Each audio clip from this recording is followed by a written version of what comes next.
आज आपल्याला या ठिकाणी सॉइल मॉइश्चर, आपल्याला मातीमध्ये पाण्याचं प्रमाण किती आहे हे डिटेक्ट करण्यासाठी या आपल्याला मॉडेलचा उपयोग करून या ठिकाणी याच्यामध्ये जर आपण पाहिलं तर हे जे तुम्हाला दिसतंय याला आपण म्हणतो सॉइल सेन्सर. येस. त्यानंतर आपल्याला हे दिसतंय की एलसीडी काय डिस्प्ले आहे. त्यानंतर हा जो आपल्याला बोर्ड दिसतोय हा कोणता आहे, ब्रे बोर्ड. त्यानंतर आपल्याला हा काय आहे, आर्डिनो आहे. आपल्याला या ठिकाणी तर याच्या मार्फत आपल्याला या ठिकाणी सॉइल मध्ये पाण्याचं प्रमाण किती आहे हे आपल्याला डिटेक्ट करायचं आहे. आणि म्हणून या प्रोजेक्टच्या साहाय्याने आपण एखाद्या शेतकऱ्याला एखादा पिकाला पाणी द्यायचं असेल किंवा नाही हे तो ठरवू शकतो. बरोबर आहे. तर या ठिकाणी आपल्याला आता बघायचं आहे, सगळ्यांनी नीट लक्षात घ्यायचं. आपण हे कनेक्शन मोबाईल मार्फत याला दिलेलं आहे. आपल्याला सगळं हे एलसीडी सुद्धा या ठिकाणी आपल्याला डिस्प्ले होत आहे. पहिल्यांदा जर आपण पाहिलं की हवेमधलं जे पाण्याचं प्रमाण आहे, मॉइश्चर आहे, ते डिटेक्ट करण्यासाठी जर आपण पाहिलं तर या ठिकाणी त्याची लेवल किती आहे बघा बरं, 15% आहे. बरोबर. म्हणजे हवेमध्ये पाण्याचे आपल्या आर्द्रतेचे जे प्रमाण आहे ते फक्त 15% आहे.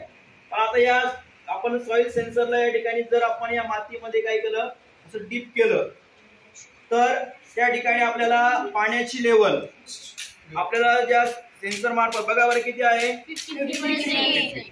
म्हणजे या सेन्सर मार्फत मातीमध्ये पाण्याचं प्रमाण किती आहे हे आपल्याला सहजरित्या डिटेक्ट करता येईल. म्हणजे शेतकऱ्याला कळेल की मातीमध्ये पाण्याचं प्रमाण किती आहे, त्याप्रमाणे पाणी किती प्रमाणात द्यायचं किंवा नाही द्यायचं तो ठरवू शकतो. बरोबर आहे. आता हे जे तिथं पाण्याचं प्रमाण जास्त आहे हे जर आपण सेन्सर आहे, आपण एखाद्या कोरड्या भागामध्ये जर आपण याला डीप केलं, आता बघायचं आहे किती आहे, 26%.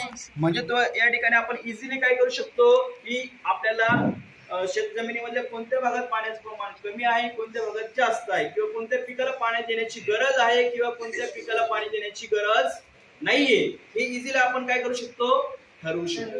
म्हणजे लक्षात घ्यायचं, आपण या अटल लॅब मध्ये जेही आपण या ठिकाणी काय प्रोजेक्ट बनवणार हे आपल्याला या सगळ्या जे सर्किट आहेत, म्हणजे सगळे आपल्या बोर्डवर इलेक्ट्रॉनिकचे जेवढे साहित्य आहे यांचा वापर करून, शिवाय ज्या मुली या ठिकाणी IoT असणार किंवा कोडिंगचं, त्या मुलींना याचा खूप फायदा आहे. तुम्ही इझिली कोणत्याही एखाद्या समस्यावर त्या ठिकाणी अशा पद्धतीचे किट बनवून त्यावर आपण या ठिकाणी ऍप्लिकेशन बेसवरती या ठिकाणी प्रोजेक्ट तयार करू शकतो. त्यातलाच हा एक प्रोजेक्ट या ठिकाणी आपण तुम्हाला